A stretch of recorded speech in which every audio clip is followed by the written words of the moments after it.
Bopal Ghuma bridge માટે ઔડાની આખરી તૈયારીઓ શરૂ. સિલચ તરફના ટીપીમાં 45 મીટરનો રોડ હતો. એગ્રીકલ્ચર ઝોન હોવાથી રોડ બનાવવાનું શક્ય નહોતો. ઔડાએ રજૂઆત કરતાં સરકારે એગ્રીકલ્ચરથી ઝોનમાં ફેરફારની પરવાનગી આપી. 3 થી 4 એકમોમાં બદલાવ કરવામાં આવશે. આગામી 5-6 મહિનામાં આ કામગીરી પૂર્ણ થશે. ઔડાએ આ બ્રિજ માટે 80 કરોડનો ખર્ચ કર્યો છે. આ મામલે શું કહી રહ્યા છે ઔડાના ચેરમેન ડીપી દેસાઈ, તેમને સાંભળો. સિલચને જોડતો બ્રિજ જે બનીને તૈયાર હતો, પરંતુ અત્યાર સુધી તે શરૂ નહોતો થઈ શક્યો. હાલના તબક્કે વાત કરીએ તો કયા ઝોનમાંથી શેમાં ફેરફાર કરવામાં આવ્યો છે અને કયા પ્રકારે સરકાર તરફથી મંજૂરી મળી છે? આ બ્રિજ જે ઘુમા તરફના છેડાથી ચાલુ કરીએ તો ત્યાં આગળ ટાઉન પ્લાનિંગ સ્કીમ અમલમાં હતી, એટલે ઘુમા સાઈડથી તેની કનેક્ટિવિટી આપણને મળતી હતી.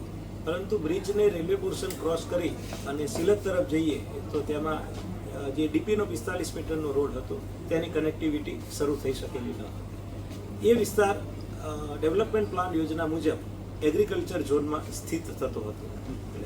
એગ્રીકલ્ચર ઝોનમાં સ્થિત થતો હોવાના કારણે ટાઉન પ્લાનિંગ સ્કીમ તેમાં અમલમાં મૂકી શકાયેલી ન હતી.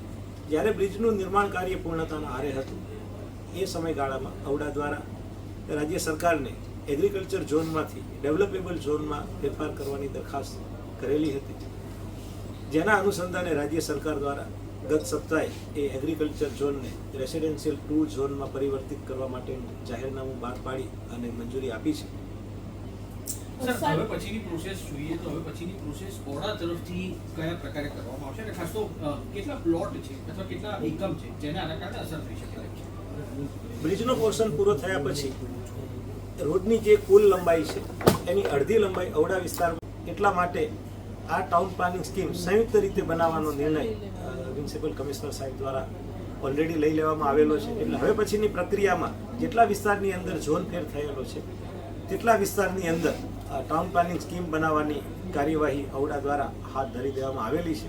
આ પ્રક્રિયાને પૂર્ણ થતાં સહેજે 4 થી 6 માસ જેટલો સમય લાગી શકે છે.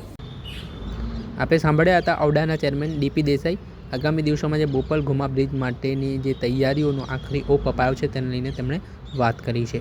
દર્શક મિત્ર, આવા જ વિડીયો જોવા માટે એન કવરેજ ન્યૂઝ જોતા રહો.